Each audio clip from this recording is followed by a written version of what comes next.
شام بخیر بینندگان عزیز، مخلصان همیشگی برنامه‌های ورزش تلویزیون ورزش. شام فرح، شام خرسندی است، شام مظفریت ما و شماست. شامی که واقعا پهلوانان کورش توانستند که در عرصه بین المللی نتیجه بهتر را به دست آورند. به شرافت پیروزی آنها هم پرچم دولتی جمهوری تاجیکستان در شهر گوهیسن کره جنوبی پرافشان گردید. این یک مظفریت و یک نقطه اساسی و علاهیده و این یک مسئولیت و صمیمیت فردهایی که امروز مهمان برنامه ما هستند می باشد و ما امروز در باره همین مظفریت، کامگاری هایی که منتخب کورش کشور به دست آورده است صحبت میکنیم. برنامه امروزه ارتباط همین رو در بر میگیرد و فرصت هست که من اولا مهمانان رو به شما معرفی سازم. سرمربی منتخب کورش استاد جمهوری تاجیکستان بهادر حلیموف از کنار راست بنده. یکی از چهره های ماندگاری هم گشتین جودو، گشتین گیری و کورش محمد شریف نجمیدینوف، برنده مدال برنجی قهرمانی آسیا. خوش آمدید. سرور عبدالشکورов، فردی که از شهر ترسونزاده یک مرحله با موفقانه را هم ابتدا چون طی کرد و به هیئت منتخب شامل شد، اولین رویداد را در صحافت ورزشیش درج کرد. برنده مدال طلای قهرمانی آسیا در رشته کورش. خوش آمدید به استودیو مرکزی. و از کنار چپ بنده یکی از چهره های خیلی شناخته که هر کی در باب مظفریت و کامگاری عائله رحیموف ها که خوب دانند، اولوغبک رو هم بهتر میدانند. عضو منتخب گشتینگیری و کورش تاجیکستان اولوغبک رحیموف و یک تن از چهره نو آشنا، چهره که قدم های نوی خود را در عرصه بین المللی نهاد، این اسکندر محمد خواجه‌زاده. شما رو هم خوش آمدید میگیم به استودیو مرکزی. یک مرحله با موفقانه انجام یافت. یک نظر عبدالملیک عاریپوف، رئیس فدراسیون کورش جمهوری تاجیکستان، برای مکمل کردن و سفربری مرحله آخری نتیجه داد. و بیا بهتر از شما قصه کنید که کار از کجا شروع شد. طول 2 ماه ما وقتی چمپیونات آسیا با ما معلوم شد، 2 ماه قبل از مسابقه با همراهی پرزیدنت فدراسیون کورش تاجیکستان عبدالملیک عاریپوف سیستم نقشه ها ترتیب دادیم. 2 ماه قبل مشق‌های دسته جمعی را آغاز کردیم. مشق‌های دسته جمعی را در 2 مرحله گذراندیم با یک تیاری خوب. در چمپیونات آسیا که در شهر گوهیسن کره جنوبی شده گذشت شرکت ورزیدیم و در آنجا صاحب 2 مدال طلا، 2 مدال نقره و 4 مدال برنجی گشتیم. تشکر زیاد، سلامت باشید. 8 جایزه فکر میکنم نسبت به سال پر 1 برابر زیادتر است. بله، سال گذشته ما 1 طلا، 1 نقره، 3 مدال برنجی داشتیم. نظر به سال گذشته ما با باوری گفته میتوانیم که جایزه ها باز 1 برابر زیاد شد. تشکر زیاد. پیش از آنکه که ما صحبت را ادامه دهیم، توجه به اندیشه محمد شریف نجمیدینوف کنیم یا سرور عبدالشکورov یا مهمانان کنار چپ بنده، بیاید یک لحظه سوژه آماده کرده همکاران ما رو یک جای تماشا میکنیم که نتیجه سبقت پهلوانان کورش تاجیکستان رو در بر میگیرد و بعدا امکان داریم که صحبت رو ادامه دهیم. و بینندگان عزیز، شبکه ما رو ترک نکنید. آن شماره ها یا رقم هایی که شما میبینید در اکران تلویزیون، البته میتوانید که با ما مستقیما در رابطه باشید، سوال های خود رو پیشنهاد کنید، اندیشه های داشته باشید پیرامون همین موضوع مطرح سازید. سرمربی و خود هیئت منتخب کورش تاجیکستان آماده هستند که به سوال های شما پاسخ گویند. الان از کارگردان خواهش میکنیم که سوژه آماده نمونده رو منظوری ما و شما نمایند. عضو منتخب گشتین کورش میهن اسکندر محمد خواجه‌زاده زیر وزن 60 کیلوگرم برآمد کرده در دوره اول با نماینده عربستان سعودی الغامدی احمد رقابت کرد. در این دیدار کورشی تاجیک خیلی فعال بود. موصوف بعد حرکت‌های پیوسته 2 امتیازی چاله و 1 یانباش کسب کرده پیش‌صف شد. در 37 ثانیه پایانی این روسنجی اسکندر با یک پرتافت زیبا امتیازی حلال به دست آورد و قبل از مهلت غلبه نمود.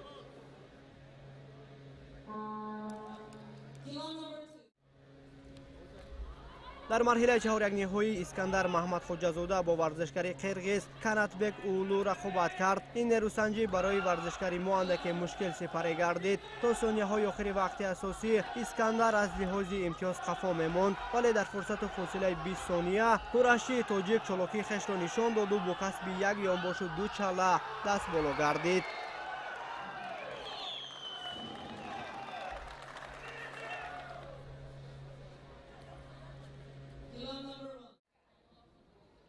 در دور نیم نهایی وزن تا 60 کیلوگرم اسکندر محمد خوجازوده ورزشکار ترکمنستان را شکست داد و به فینال برآمد. سنجر سیدقلوف پهلوان همسایه کشور ازبک در دور نهایی حریف اسکندر دانسته میشد. متاسفانه در این سبقت رقیب اسکندر امتیازی حلال صاحب شد و برنده مدال طلا گردید. ورزشکار تاجیک مقام دوم را مال خویش کرد.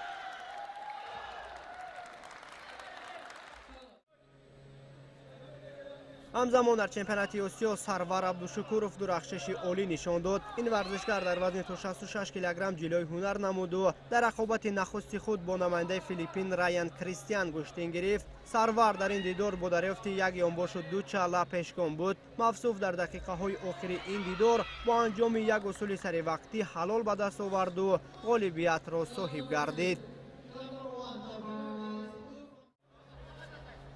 در مرحله چهار یک نهایی وزن تا 66 کیلوگرم سرور عبدالشکورov با نماینده قرقیزستان نوریل تینشتیکوف گشتن گرفت. تا پایان دقیقه دوم رقابت پهلوان تاجیک یک چاله و یک یانباش صاحب شد. ضمن یک حرکت خیلی زیبا سرور حریف خود را به تخته پشت زده با کسب امتیاز حلال غالبیت را نصیب خویش کرد.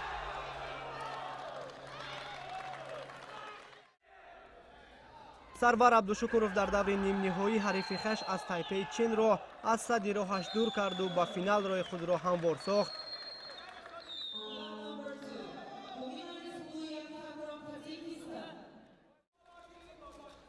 نماینده جمهوری اسلامی ایران مجید واحد در رقابت نهایی با ورزشکار تاجیک مبارزه برد. در این سبقت سخت و سنگین سرور خیلی فعال بود و با به دست آوردن 3 امتیازی چاله به پیروزی شرف یاب شد.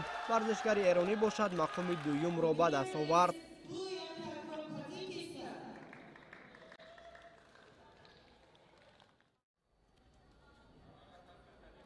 در برابر سرور عبدالشکورov و اسکندر محمد خوجازوده همچنین در چمپیونات آسیا محمد شریف نجمیدینov نیز برنده زینه افتخاری گردید. این ورزشکار تاجیک در وزن تا 81 کیلوگرم رقابت نموده با شکست دادن 2 حریفش به دور نیم نهایی برآمد. در مرحله نیم نهایی محمد شریف با ورزشکار ازبکستان امید سنف رقابت نمود. در دقیقه دوم این دیدار پهلوان ازبک توسط دریافت امتیازی حلال به غلبه مشرف گردید. عضو منتخب گشتن کرش تاجیکستان باشد برنده مقامی سوم گردید.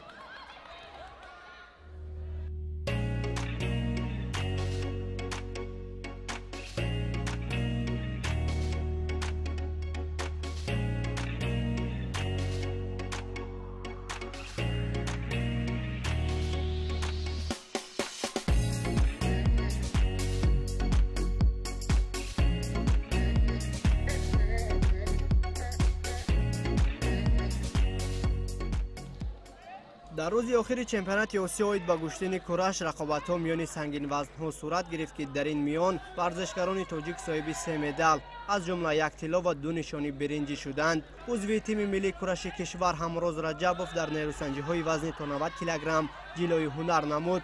او با نشان دادن گشتن خیلی زیبا سه رقیب خویش را مغلوب ساخت و به دور نیم نهایی راه خویش را هموار کرد. ولی در این مرحله پهلوان تاجیک از دست ورزشکار ازبک جانبک قزاقوف با 1 چاله و 1 یانباش مغلوب شد. بعد این ناکامی کرشچی تاجیک برنده مدال برنجی وزن تا 90 کیلوگرم در چمپیونات آسیا گردید. در رقابت‌های وزن تا 100 کیلوگرم کشور ما را اولوغبک رحیموف معرفی نمود. مافصوف بعد شکست دادن 3 رقیبش به مرحله نیم نهایی برآمد. اولوغبک در این مرحله با نماینده ازبکستان باتیر خالیاروف نیروسنجی نمود. در دیدار نهایت مشکل کرشچی ازبک با دریافت 1 امتیازی چاله شهد غلبه چشیده به فینال برآمد. اولوغبک رحیموف باشد برنده مقام سوم وزن تا 100 کیلوگرم دانسته شد.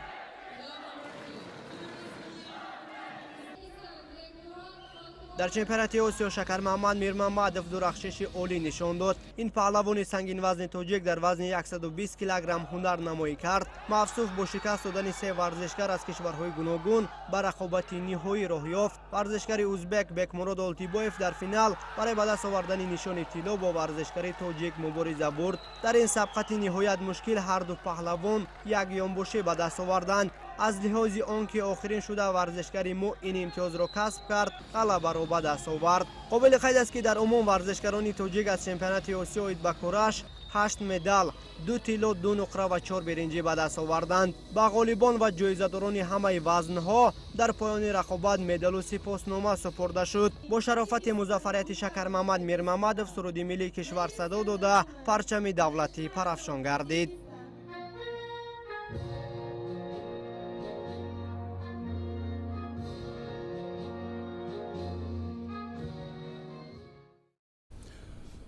بار دیگر شام بخیر بینندگان عزیز، چون توجه کردیم یک بار دیگر به نتیجه به آن راهی که جوانان به ننگ و ناموس تاجیکستان در قهرمانی آسیای کورش طی کردند و با شرافت پیروزی آنها هم پرچم دولتی دو بار در مقام اول، دو بار دیگر در زینه دوم و باز 4 دفعه دیگر میان برندگان مدال های برنجی قهرمانی آسیا پرافشان شد. و محمد شریف بار دیگر خوش آمدید. یک قهرمان جهان رو که شما با اون چهره چند بار هم دیدار انجام دادید، فکر میکنم یک علت بود یا چی نقصی بود که کار چنین انجام یافت؟ بله، این صنف رو در نظر دارم. بله، ما با امروی استاد بهادر حنیف خیلی تیاری خوب دیده بودیم طول 2 ماه و مقصد ما مدال طلا بود و با این مسابقه سفربر شدیم. با 2 حریف فوزمایی نبودم، اونها رو مغلوب نبودم و در بخوری نیمه نهایی با امید احسانوف بخوردم و از سبب کمتر سراسیمه شدن من باختم و بار اول است که من در وزن 81 کیلوگرم فوزمایی می نمایم. این بسیار تاثیر فکر میکنم هم بهادر.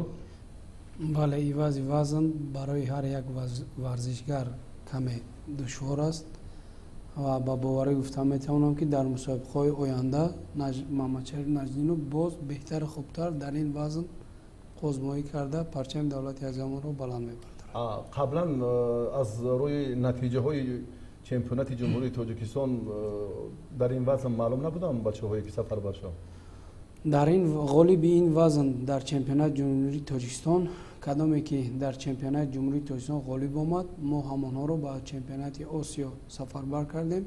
در وزن 81 کیلوگرم در چمپیونات جمهوری تاجیکستان محمد شریف نجم‌الدین جای اول رو کسب کرده بود. گزارش این چهره البته با وزن مشکلتر تاثیرش البته در این عیان‌تر شد. بله، اگر برگردد و کار در وزن پیشینه خود ادامه دهد فکر میکنم با نفع کار خواهد بود. ما با امروی استاد همین گونه مصلحت کردیم. اگر با چمپیونات جهان که برگزار میگرده، اگر من در وزن 73 اولای خود به هنرنمایی کنید بهتر میشود. تشکر سرور. در کارنامه ورزشیت این بسیار رویدادی فرابخش، چون ما الکی مشاهده کردیم که اون دستاورد نتیجه هایی که شما تا این مدت داشته به این زینه نبودن.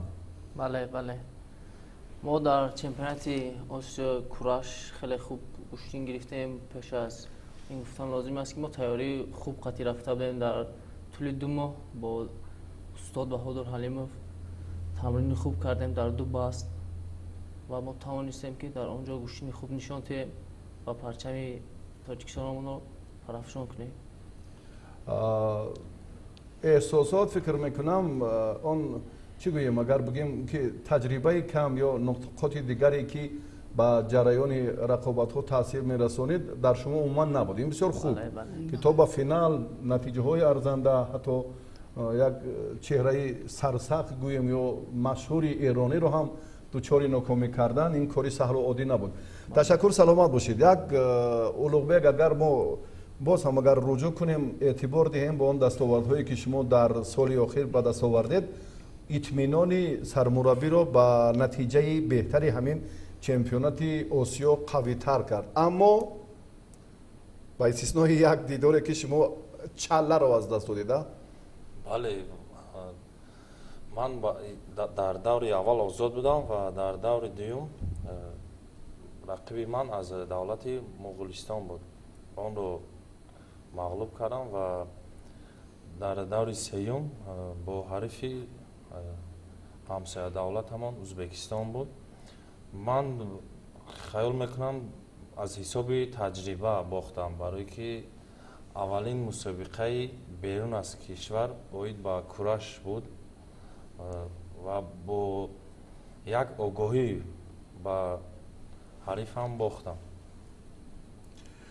нигарон ҳам ҳастед, фикр мекунам бисёр дилпурона қадам зедед, аммо коре ки чун гуфтед таҷриба корашро кард, барои ин акнун фикр мекунам бештар рафтан лозим аст, сафарбарӣ ба тамринҳоро зиёдтар кардан, дастаҷамона тамринҳоро зиёдтар мекунем ва бо ана ҳамон мушкилие ки мо дучор гаштем, ана ҳамон мушкилиҳоро ислоҳ карда ва боз дар оянда парчами давлати азизамонро баланд мебардем. саломат бошед. Як мактаби қавии дигар Темур аст барои шумо. Бисёр фурсати олӣ аст, имконияти рушдёбӣ ва сайқал додани маҳорати шумо аст. Чунки Темур таҷрибаи ғанӣ ва бузург ва як чеҳраи мондагори ҷудо маҳсуб меёбад ва замоне ки шумо дар сабқатҳои инфиродӣ дар тамрин бо ӯ нерӯсанҷӣ мекунед, хоҳ нохоҳ малакаи шумо, касбияти шумо хеле боло меравад. аз ин таҷриба истифода бурдан лозим аст. Искандаро бароси ҳам Искандаро ҳам Сарваро бори аввал мардум дар минбари зафари қаҳрамонии Осиё дидан. Искандар, пеш аз суханон сухан кадом аст? Пеш аз суханон сухан салом аст. Аввал саломат бошед. саломи худро ба тамоми тамошобинони телевизиони варзиш мерасонам ва мо тӯли 2 моҳ бо устод тамринҳои хуб доштем, чи аз ҷиҳати техникӣ, чи аз ҷиҳати тактикию физикӣ ва ба шаҳри гӯсани Кореяи Ҷанубӣ сафарбар шудем. баъд дар рақобати аввал ман бар зидди ҳарифи худ аз Арабистони Саудӣ буд ки бар зидди ӯ ғолибиятро ба даст овардам ва ҳарифи дуввими ман аз ҷумҳурии Қирғизистон буд ки бар зидди ӯ ҳам ғолиб омада. дар даври ниманиҳоӣ бар зидди аз давлати Туркменистон буд ки бар зидди ӯ ҳам ғолиб омада ва рақобати финалӣ роҳ ёфтам.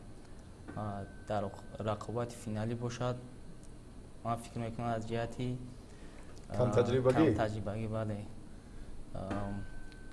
маълум буд самти ҳаракат комилан дигар буд, аммо фиребо шудани Искандар бисёр аён буд. Ин як таҷриба, ҷавон ҳастед, фикр мекунам ин як қадами устувори шумо дар роҳи музаффарият хоҳад буд ва имкон дорем ки бо меҳмонон суҳбат анҷом диҳем, суол пешниҳод кунем, андешаҳои ҷолибро як бори дигар таваҷҷӯҳ мекунем ба экран ва шумо метавонед ки бо ин рақамҳо бо мо дар робита бошед мустақиман ва 88400703 SMS паёмакҳои худро ҳам метавонед бо банда ироа созед. инҷо ҳам ин нуқтаро мавриди таваҷҷӯҳ ва назар қарор хоҳем дод ва чун як марҳила натиҷа дод, чемпионати мамлакат ҳам аллакай ба тадриҷ чун ҷамъбаст гардид, аллакай мушаххасот ҷиҳати тақвият додани ҳамон ҳайати мукаммали кураши Тоҷикистон бештар шуд.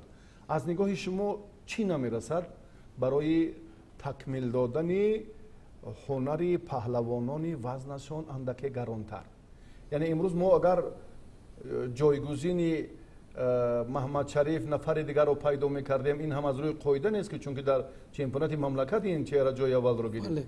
ва барои мушаххас кардани ҳамин тадбир ки аз аввал ҳамин чораҳоро мо ба тадриҷ андешем ки Маҳмадшариф дар ҷои худ боқӣ монаду нафарони дигар ба мавқеи дигар раванд, чӣ метавонем анҷом диҳем? чӣ хеле ки ба ҳаводорони гӯштин маълум аст, ҳар фарде ки дар чемпионати ҷумҳурии Тоҷикистон ширкат меварзад ва ғолиби вазни худ мегардад, мо мураббиён ҳуқуқи каси дигарро сафарбар кардан надорем. аз сабабе ки Маҳмадшариф дар вазни 81 килограмм شرکت ورزش همین درباره همین میرود که چرا محمد شریفی که پیوسته در وزن 73 کیلوگرم گوشتین میگیره با این وزن گذشت؟ با این سوال ما خودی خودش باید پاسخ گوید خوبتر میشه. وزنتون گران بود همون لحظه یا تمرین نداشتید که وزن بالا رفت؟ بله من تمرین داشتم، ماه فوریه بود، مسابقه ماه январ بود. من مشق تمرین خوب داشتم. بله درست خرید کردم. ویسی من تقریبا 82 کیلو بود. همون مسابقه یادم است که گنیت کردم 1 کیلو بازی باشد. ویسی هم 70 است و 78 79 کیلو و در وزن 73 کیلوگرم کنیزاد نوروز برآمد میکند. البته وای در چپه توشتون سازوار جای اول گردید و ما با او صحبت میکنیم. اگر خواهد من 73 میگیرم، اگر نخواهد در وزن خود باقی میمونید. سلامت باشید. یک SMS پیامک در این فرصت امکان داریم که منظور کنیم. سلام، من از ناحیه مسجد با ورزشگران سوال دارم. برای چی تا فینال برآمده با ورزشگران ازبکستان مغلوب میشوند؟ بسیار ورزشگران ایمان همین خیلند، چرا بهادر؟ سوال بسیار با مورد. در این چمپیونات آسیا همه ورزشگران ما که با ورزشگران ازبکستان آزمایش کردند، دو تای آنها در حقیقتا مغلوب شد، اسکندر و همراز. بله دو تای دیگر که با شکرمامدو نه قوازمایی اولوغبک رحیمов و قوازمایی شریف نظریев. از چی سبب باشد نمیدونم که قوازمایی ها برابر بود، ولی با ورزشگران ما یک تا آگاهی داده ورزشگران ما مغلوب شدند. نو در حقیقت قوازمایی برابر بود، نو با ورزشگران ما آگاهی رو دادن، ورزشگران ما مغلوب شدند. این از صفت امتیازها وابستگی بسیار دارد و از آگاهی هم در کورش. در کورش مثل در گوشتینگیری یک آگاهی مغلوب نمی شود، ولی در کورش وقتی که یک تا آگاهی یعنی تنبیه میگویند، تنبیه میگیری بر رقیبت یک امتیازی چلا داده می شود. آگاهی به نوبت گرفته می شود. چخیلی در گوشتینگیری یک آگاهی به نوبت گرفته نمی شود، اما در کورش یک آگاهی به نوبت گرفته می شود و ورزشگر مغلوب می شود. سبب ناکامی دو پهلوان گران وزن رو شما در همین میبینید؟ بله. هم اولوغبک و هم شریف رو؟ بله قوزمای برابر بود. حتی شریف فعالیت نوکی شریف بهتر بود.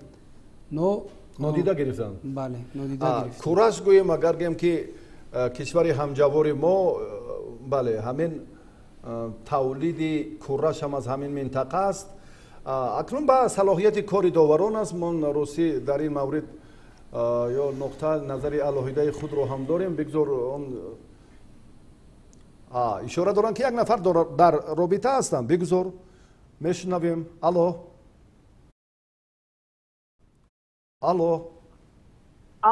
بله السلام. و علیکم السلام. من رسانزاده نصیبه از ناحیه رودکی هستم. سلامت باشید که زنگ زدید. مرحبا. اولوغبک رو سوال دارید؟ با اولوغبک با کی؟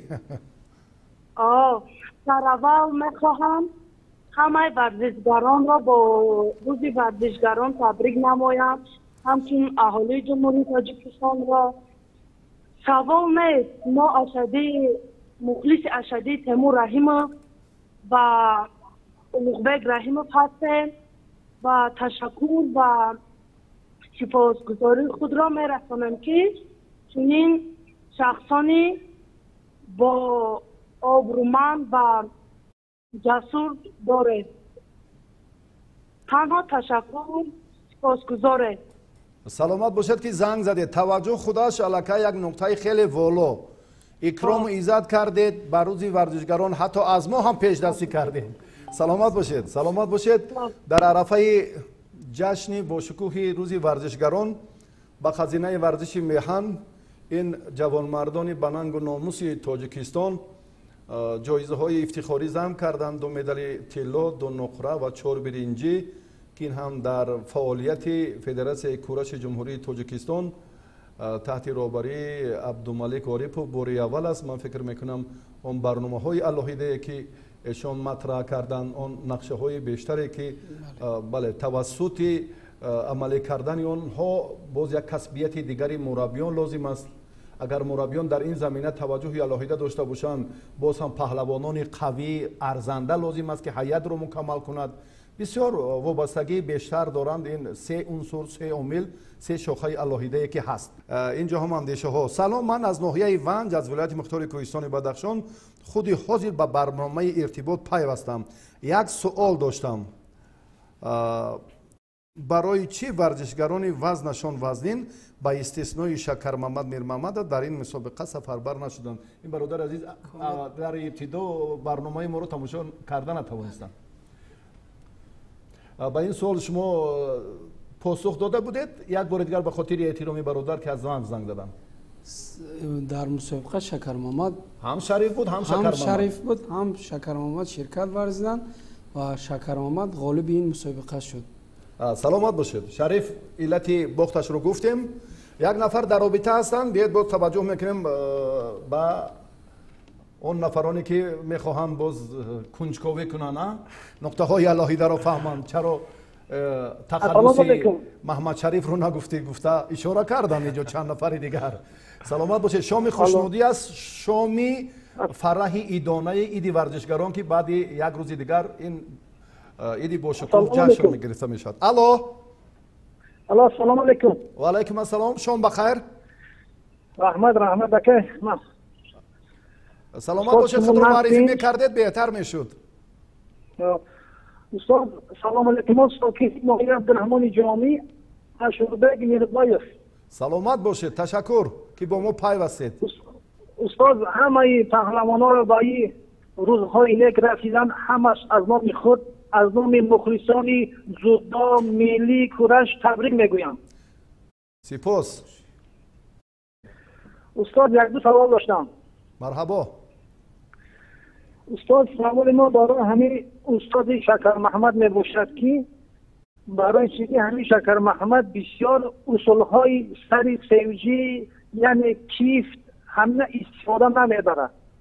از سبب که شکر محمد قوه جسمانی دارد، اگر همین اصولها را استفاده بره انشاءالله که قهرمان جهان میشود.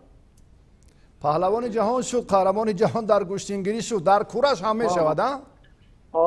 انشاءالله که همین خیلی وقتی که پرچم تاجیکستان که میبردارن، ما گرچند که در ده هم که باشیم بسیار خوشحال میشیم که چنین جوانمردانی زیبای پرکار داریم.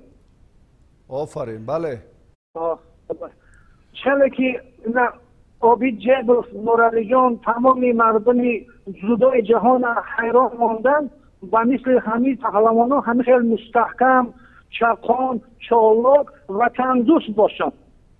و همه شما سلامت باشه. تمام مردم جمهوری تاجیکستان تنجی، امانی، صلح و ثبات جاری بگرده. سلامت باشید. تشکر زیاد. پایداری، صلح و ثبات کامل است. زحمت های شبانه روزی پیشوای محبوب و معظم ملت پرزیدنت جمهوری تاجیکستان محترم امام علی رحمان است که امروز ما با دستاوردهای عالی و شایسته و ارزنده نایل می‌گردیم. توجه خاصه و غمخوری‌های الهیده رئیس مجلس ملی مجلس عالی جمهوری تاجیکستان رئیس شهر دوشنبه محترم رستم امام علی است که مست در نمودهای انفرادی گوشتین‌هایی که در تاجیکستان هستند یک توجه الهیده مراقب بیشتر ظاهر میکنند و انعام و تحفه و جایزه های عالی که از جانب رئیس شهر دوشنبه در گوشتنگیری، در مسابقات بین‌المللی، در قهرمانی جهان گذاشته شد، تاریخ مثلش را یاد ندارد. این همه سرچشمه هوسمندگردانی همین چهره ها است که الکی همه رجوع میکنند که گوشتنگیر شوند، نجم‌الدین شوند، سرور شوند، اولوغبک شوند و اسکندر شوند و با چهره های دیگر شکر محمد و نفران دیگر. چند نفر اینجا هم ایراد کردن. یک نفر دیگر بابای حاجی امیر از ناحیه رشت، یک نفر ایشان جان نامم از نورآباد. چرا شکر محمد میر محمدوف در برنامه شما حضور ندارند؟ بهترش سرمربی پاسخ گوید. ما مراجعت کردیم گفتیم که حتما بودن شکر محمد برای مخلصان برای تماشابینان بسیار مهم است که هواداران زیاد دارند. بله درست قید کردید. شکر محمد بعد از چمپیونات آسیا برگشتن از جهت عوض کردن باد و هوا باشد که وضع سلامتی شکر محمد خوب نبود. از همین سبب در برنامه امروزه ما شکر محمد میرمحمدов شرکت ورزیده نتوانست.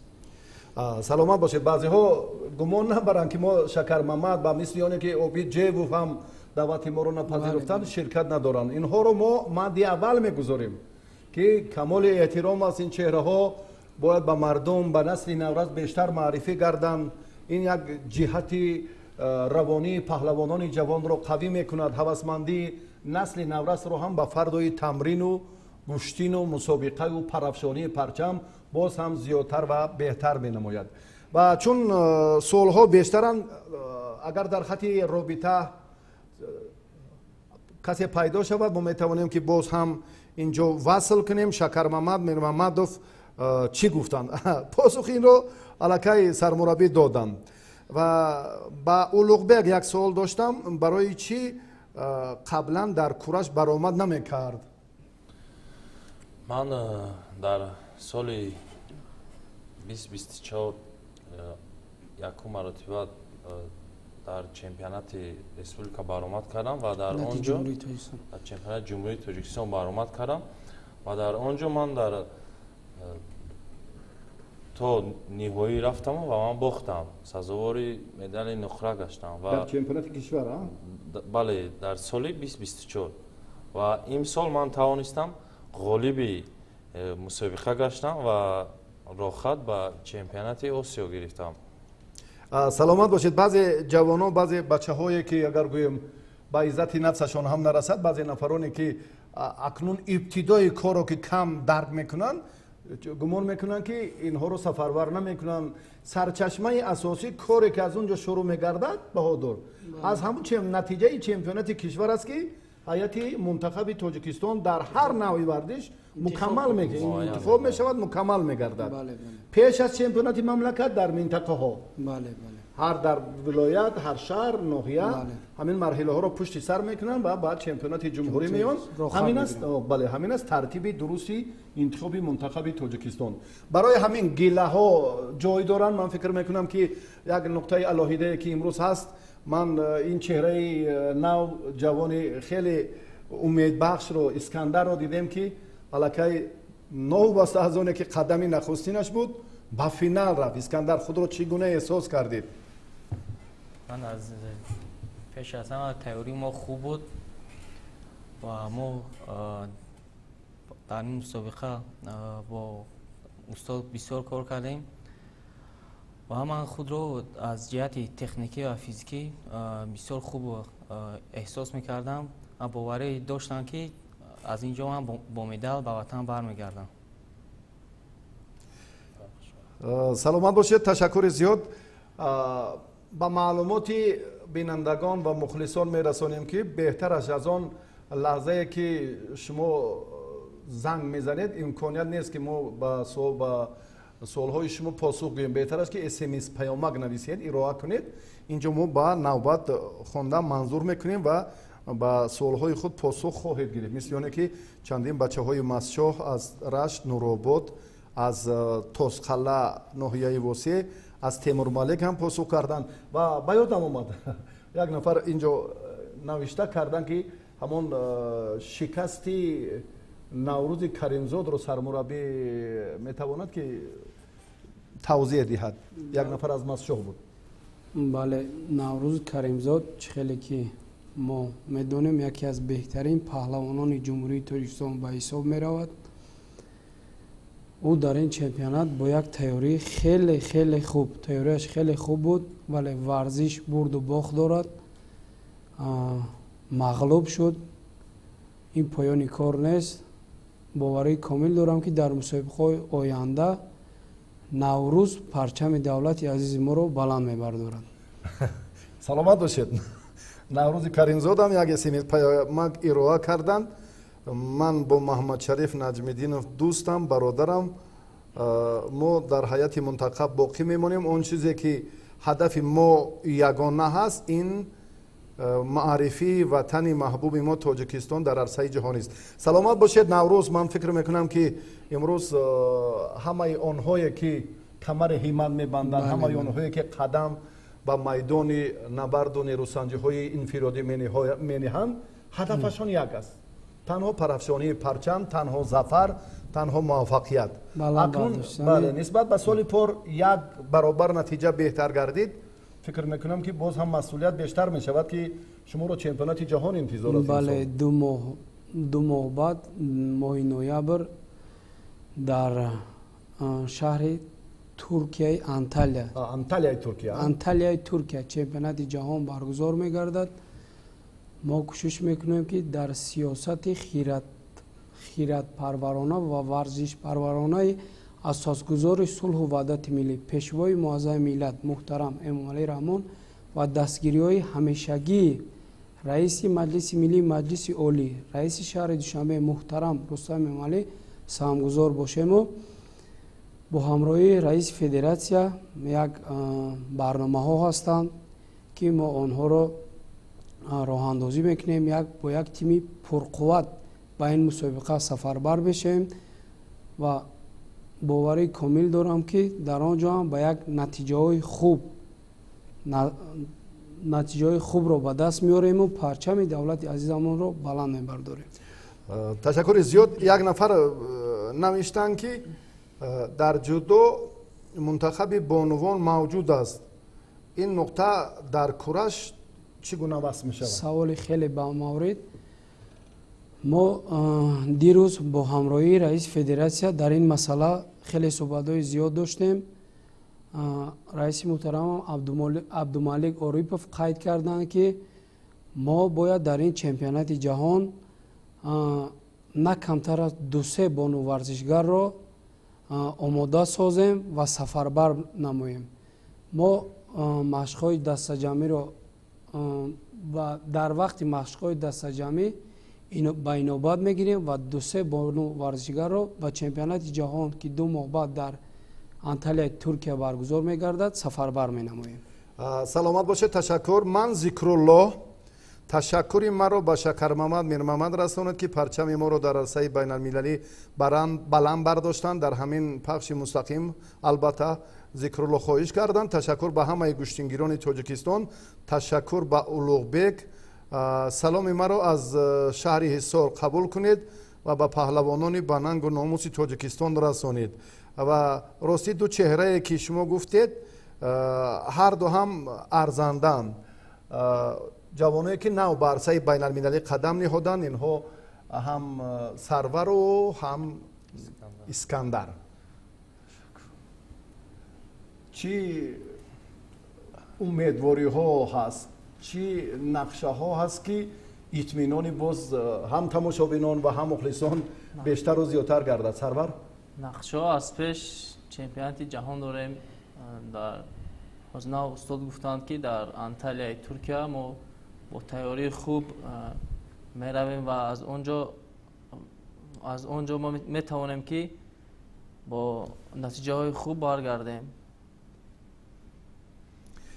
سلامت باشید. از نیمه چپ یک نفر دیگر نویسند اینجا اولوبگ هم وصف کردیم. سلام کیست؟ اونهای کیان؟ اینها چرا در پهلوانی مغلوب میشن؟ با این سوال پاسخ گفتیم. ما از ناحیه از شهر کولوب سوال داشتم بپرسم که شکرمحمد گفتین کارشون چی شد؟ شما باید اندکی بروقتر میپیوستید با ما با این سوال پاسخ میگرفتید. شکرمحمد بار دوم در قهرمانی جهان آسیای کورش برنده مدال طلا شد و چون تشریف آوردنش رو هم گفتیم، سببش رو گفتند خود سرمربی منتخب کورش. با ما در رابطه باشید، می توانید این فرصت ها رو هم خوب استفاده کنید. این لحظاتی که واقعا برای پهلوانان، برای مردم تاجیکستان هم یک خاطره های نیک به بار آورد. کورش الکی در زمان صاحب استقلالی کشور اندکی اوج تازه گرفت، رشد کرد و هوسمندان هم بیشتر شدند.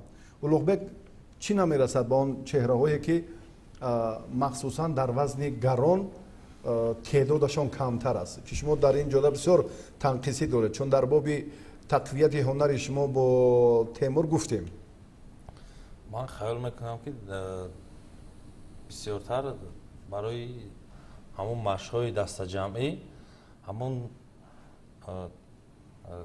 одам намерасад гаронвазнҳо камтар ҳастанд ҳаминро дар назар дорем ва бар зидди якдигариш ана ҳамон таҷрибаву чизҳое ки ба гӯштин дар кор ҳастанд гирифта наметавонанд.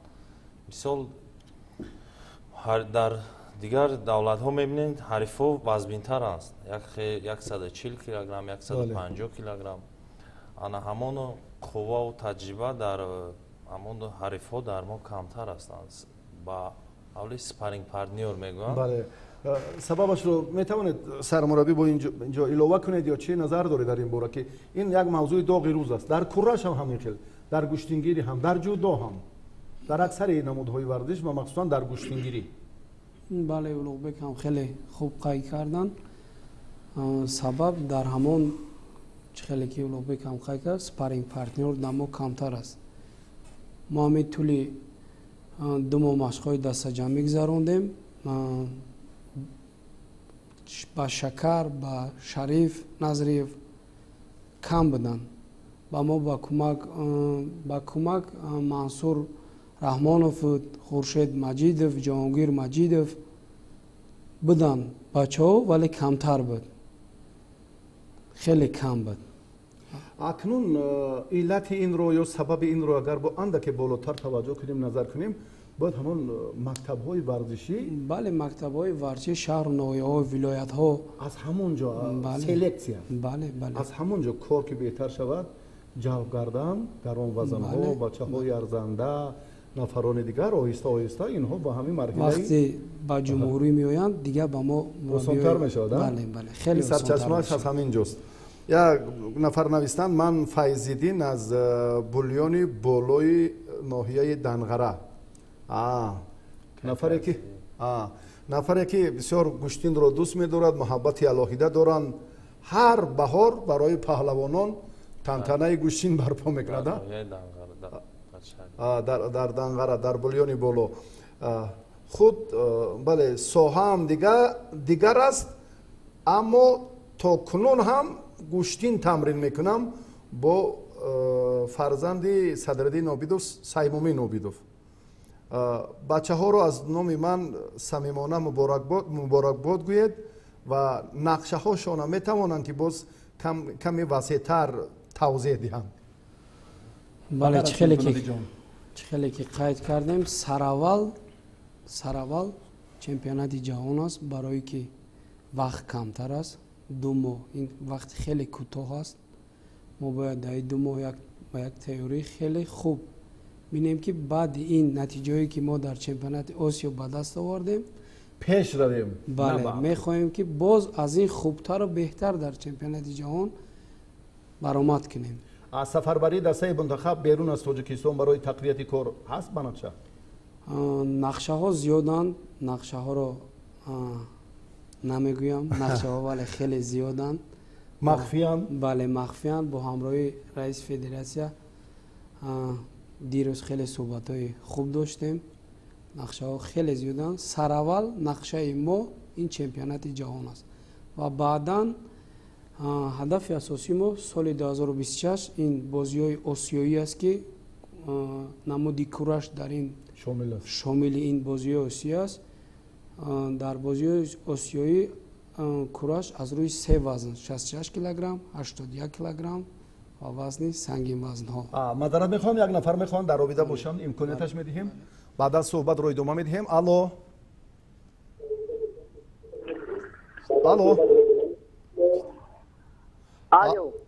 андаке аз назди оинаи нилбун дуртар бошед.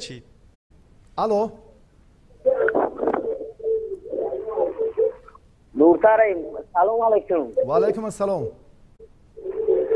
ака аму Муҳаммад Шариф Назмиддин фамилия. савол дорем. баромад.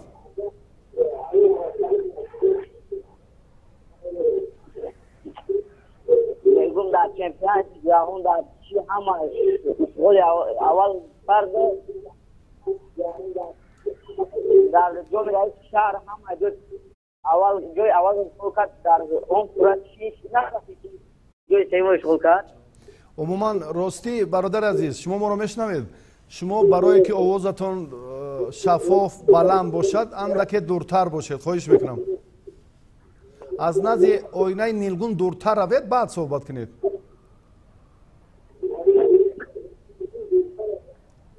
تشکر. مشکلات تکنیکی سلامت باشید.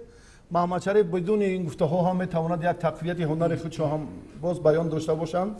برای این برادرشون که سوال داد، برای من در جام رئیسی شهری دوشنبه برآمد کردم در وزن 78 کیلوگرم سزاوار جای اول گشتم و سبب باختی من رو این برادر پرسیده ایستاده است. من باری دومش میگویم که من از حساب سراسیمگی به این باخت نایل گردیدم و کمبودی‌ها رو اصلاح میکنیم با همراه استاد. سلامت باشید. مشق‌های دسته‌جمعانه در 2 ماه فکر میکنم که نه کم از 4 دوره رو باید در بر گیرد. بله، مشق‌های دسته‌جمعی ما خوب بود. در یک روز 2 مرتبه سحر و بعدی نصف روزی انجام دادیم. با یک تیاری خوب به این مسابقه سفر برگشته بودیم. برای همین فکر میکنم که این 8 مدال با یک چیزی خوب به وطن برگشتیم، با یک نتیجه خوب به وطن برگشتیم. SMS پیامک ها بسیار زیاد شدن. برای ببینید انا همین لحظه از کجا شروع میشد. پاسخ میدیم. ما مدعیم که با همه سوالهای بسیار نفران البته پاسخ کردن. سلامت باشید. یک نفر در رابطه هستن، بیاد میشنویم و بعدا صحبت رو ادامه خواهیم داد. الو سلام علیکم. و علیکم السلام. سازیا که علی شریف. سلامت باشید برادر عزیز. خود رو معرفی کنید اولا، از کجا زنگ میزنید؟ معشر نور عینویه رودکی. سلامت باشید. نام و نسب؟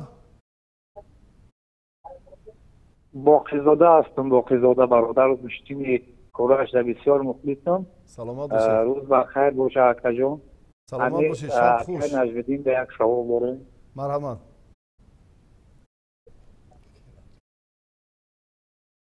همه مدت 2 ماه اکا جان آمادگی دیده میره. بسیار مخلص اشدی شده. به حد گشتین خوب میگیره. با هم خاطر گفتیم یک زنگ بزنید. چی سوال دارید؟ برای محمد شریف شما رو میشنود. اکای نجمی جان اگر خسته نباشین شما آمادگی دیدگین مقصد ما بسیار همه مخلص خیلی هستیم که اکای جان. سلامت باشید. با این سوال پاسخ دادید به خاطر احترام اینها. مرحبا. سلامت باشید. برای من در نوع فیض‌آباد پیش از استاد زنگ زدم. من مشق تمرین خوب داشتم و استاد زنگ زد که مشق‌های دسته‌جمعانه سر شد و ما با همراه استاد بهادر حلیموف مشق‌های دسته‌جمعانه در 2 بست انجام دادیم و با تیاری خوب رفتیم به این چمپیونات و سزاوار جای سوم گردیدیم که در پیش ما را چمپیونات جهان انتظار است و کمبودی‌هایی که در آن مسابقه کردیم کوشش میکنیم اصلاح شود و بیرق جمهوری تاجیکستان رو در آنجا پرخش کنیم. سلامت باشید. چند نفر دیگر SMS پیامک نوشتند و تنها به یک مضمون در اسکندر رو راستی خوب نمیشناسیم. درباره همین چهره معلومات میدادید. بهتر از شما خود گپ زنید. سلامت باشید. من اسکندر محمد خوجازاده از ناحیه رشت میباشم و این سال برای من سال پربرار بود. ما با همراه استادان فرهاد رحمت‌الله بیگ و فرهاد محمد بیگ تیاری خوب دیدیم و از ماه ینور شروع کرده در چمپیونات جمهوری تاجیکستان به کوراش که من حالا بین جوانان اشتراک میکنم، اما من در این مسابقه کلان سالان بود اشتراک کردم و در اینجا سزاوار جای اول گشتم. بعد این مسابقه در چمپیونات ҷумҳури тоҷикистон оид ба куштингирӣ иштирок кардам ки сазовори ҷои дуюм гаштам.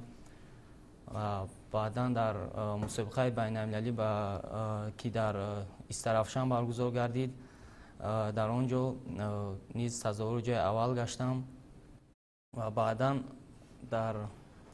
аз намуди зудо ба ҷумҳурии Қазоқистон сафар баргаштем дар ҷоми Осиё ки дар он ҷо ба финал баромада сазовори ҷои дуюм гаштам ва ин чемпионати Осиёи кураш сафар баргаштем ки дар ин ҷо ҳам натиҷаҳо беҳтар шуданд. саломат бошед. ана ба посухи дақиқу мушаххас ба он нафароне ки як 4 нафар ё 5 нафар ҳам ба ҳамин мавзӯъ суол доданд ки ин чеҳраро намешиносем, аз куҷо пайдо шуд. ана ҳамин роҳи тай кардааш ӯро ба қаҳрамонии Осиё бурд. тасодуфӣ не, дар чемпионати Тоҷикистон ҳам байни ҷавонон ғолиб омад ва дар кураш байни бузургсолон ҳам ғолиб омад. баъдан калонсолон ҳам ҷои дуюмро ишғол кард. баъдан ҳаққи иштирок дар чемпионати Осиёро пайдо кард. SMS паёмакҳо бениҳоят зиёд шуданд. рости дигар фурсати хондани ҳамаи онҳо нест. вақте ки 1 соат буд аллакай сипарӣ шуд. шумо гуфтед ки 1 соат тӯлонист баҳодур. чӣ хел вақт гузашт? ҳис накардем. ҳатто эҳсос накардем аз ин шумораи SMS паёмакҳое ки ҳоло ҳаст аз 50-70 аз 100 ҳам бештару зиёдтаранд. ба ҳамаи онҳо таваҷҷӯҳ кунем. ба мо 1 соат вақти дигар лозим аст. аммо барномаҳои дигари телевизиони варзиш инҷо ҳам бояд пахш шаванд. чеҳраҳои дигар, намоишҳои алоҳидаи маълифӣ. ман фикр мекунам ки ин басанда нест албатта барои тамошобиноне ки бисёр муҳаббат ва самимияти алоҳида ба шумо доранд. ва дар фарҷом фурсат доред, чӣ таманно доред, иди касби варзишгарон, иди шумо. боз як нафари дигар пайдо шуд. биёед аз фурсат истифода мекунем, дар робита мешавем. алло бале. салому алайкум. ва алайкум ассалом. ака ами чемпионати ҷаҳон дар ҳам умеди калон ай чӣ дорӣ? ҳама дар ин шоми иди варзишгарон табассум карданд. саломат бошед. гуфтан ки посух мегӯяд? устодатон посух мегӯям. умед аз кӣ дорӣ? ман аз ҳамаи шогирдонам ки интихоб мекунам ба чемпионати ҷаҳон сафарбар мекунам. бисёре аз ин чеҳраҳо маълум ҳастанд. онҳо соҳиби медал гаштанд дар чемпионати Осиё. ман ба боварӣ гуфта метавонам ки ман ба ҳар якояки онҳо боварӣ дорам ки дар чемпионати ҷаҳон ҷои аввалро ишғол мекунанд, парчами давлати азизамонро баланд мебардоранд. охирин SMS паёмакро биёд ироа кунем. ҳамин дадахоне ки Сарвар Абдушукуровро бештар тамрин медод, чаро дар кураш набуд? не ба нафақа набаромадааст. Маҳмад Шариф Наҷмиддинов гуфтанд ки собиқадор аст. Дадахон Қурбоналиев яке аз беҳтарин паҳлавонони ҷумҳурии Тоҷикистон ба ҳисоб мераванд.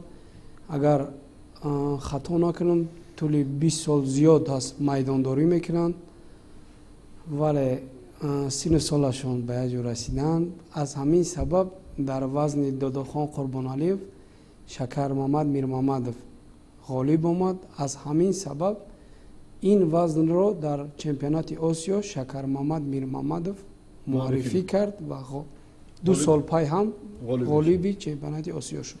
саломат бошед. ташаккури зиёд. боз як занги телефони дигар. мо омодаем ки саломат бошед. бачаҳо нав рӯҳияшон рӯҳияи идона шуд. бигузор. мешунавем. алло. салому алайкум. ва алайкум ассалом.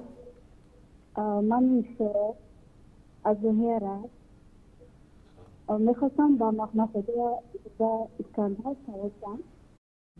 ба кӣ? Искандарзода. марҳабо, хушбахтона. ба ҳама савол додам, ба он кас савол надоданд. хайрият. дар охир марҳамат. Искандар, шумо чанд сол боз ба ин намуд варзиш машғул ҳастед ва боре шудааст ки шумо аз ин намуди варзиш мехостед ки дарс кашед ва чӣ шуморо водор кард ки идома диҳед? آیا در این راه انتخاب شده شما اصلا مدارس کی نقش مهم در همین نماد ورزش بازی که شما باز هم خوبتر و به این جای دوم در این مسابقه یعنی سازمان شده؟ فهمیدید؟ من صدایش کمتر پاستر بود لیکن فهمو شد. سر اول من فوتبال مشق میکردم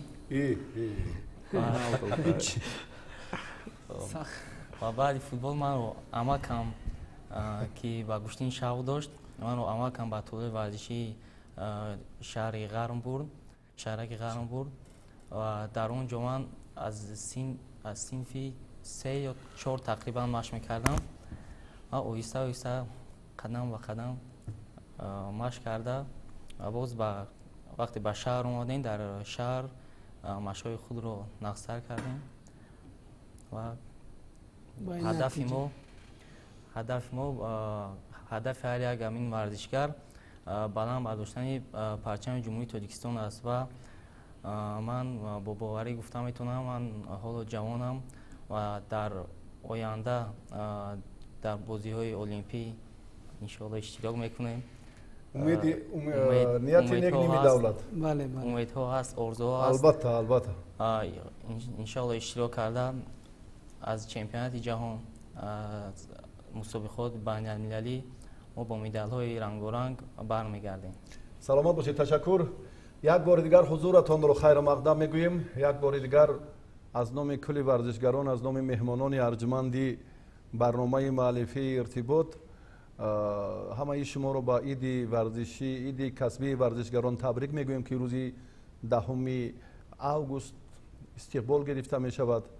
از سال 2011 علاقه این مسابقه و این عید در تاجیکستان تنتنه دارد. من فکر میکنم که چاره‌بینی های بیشتری عیدانه ما و شما را انتظارند. فرصت داریم، امکانیت داریم که اندیشه های خود را هم بیان کنید یا تبریک میگویید یا چی سخنی داشته باشید. در فرجا مرحبا. من از نام خودم، از نام تمام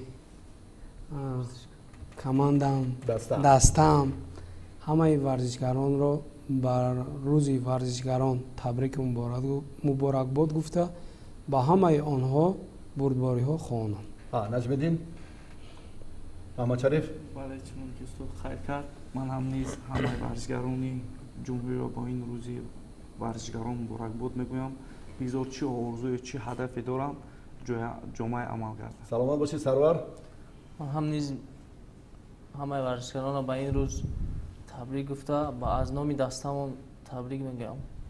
سلامت. با مربیان هم ظفر و کامیابی آرزو میکنم. من زحمت اینها هم خیلی بیشتر و بهتر است. اولوغبک. با همه ورزشگران جمهوری تاجیکستان این روزی در پیش ایستاده رو تبریک میکنم و با هر یک ورزشگرانی که با همان نتیجه هایی که آخر نتیجه که می شود با همون نتیجه ها برسم. سلامت باشید. اسکندر. من با تمام ورزشگران نورس و جوان کامیابی ها آرزو مندم. با جوانان گفتنی هم با جوانان نورسان با کار وقت خود را به بیهوده‌گردی صرف نکنند، با ورزش مشغول شوند و با خود باوری داشته باشید، به آرزوهایتان میرسید قدم به قدم. سلامت باشید. تشکر زیاد. سپاس که دعوت ما رو پذیرفتید. گردی یک میزی ایدانه جمع آمدیم، یک صحبت الهیده هم داشتیم. از مظفریت شما، از کامگاری شما خوشبختانه سخن کردیم. راهی مشکل و پرپیچ‌تابی که شما رو هست باز پرافشانی پرچم دولتی جمهوری تاجیکستان در قهرمانی جهان این ابتدای کاری با ثمر فدراسیون را تقاضا میکند. کمیته کار با جوانان ورزش و سیاحت، کمیته کار با جوانان و ورزش نزد حکومت جمهوری تاجیکستان و امروز آن افرادی که یک توجه الهیده با این نمودهای ورزش دارند محبتشان باز قوی‌تر میگردد. هیئت کورش مملکت رو استوارتر میسازند چون که هماهنگی هم نظری با گشتینگیری و با این نوع خیلی خیلی خیلی نزدیک است. هر قدری که باز هم شماره مشق ورزان و هر قدری که محبت به گوشتینگیری بیشتر گردد، اونگاه در انتخاب هم جودو و هم کورش و هم سامبو و هم قزاق کورش و هم چندین گوشتین های دیگر باز امکانیت ها فراختر می شود. زمینه این همون میراث اجدادی ما که تاریخی 6000 ساله دارد. اولوغبک گوشتین اجدادی. سلامت باشید. برای حضورتان بار دیگر تشکر میگیم. عید کسبی ورزشگران رو بار دیگر مبارک میگوییم. برنامه‌های دیگر تلویزیونی ورزش ادامه دارم. امیدواریم که دیگر چهره‌ها، دیگر ورزشگران هم امثال این چهره‌های ماندگار پرچم وطن محبوب ما را در عرصه بین المللی بلند میبردارم. شامتان بار دیگر بخیر.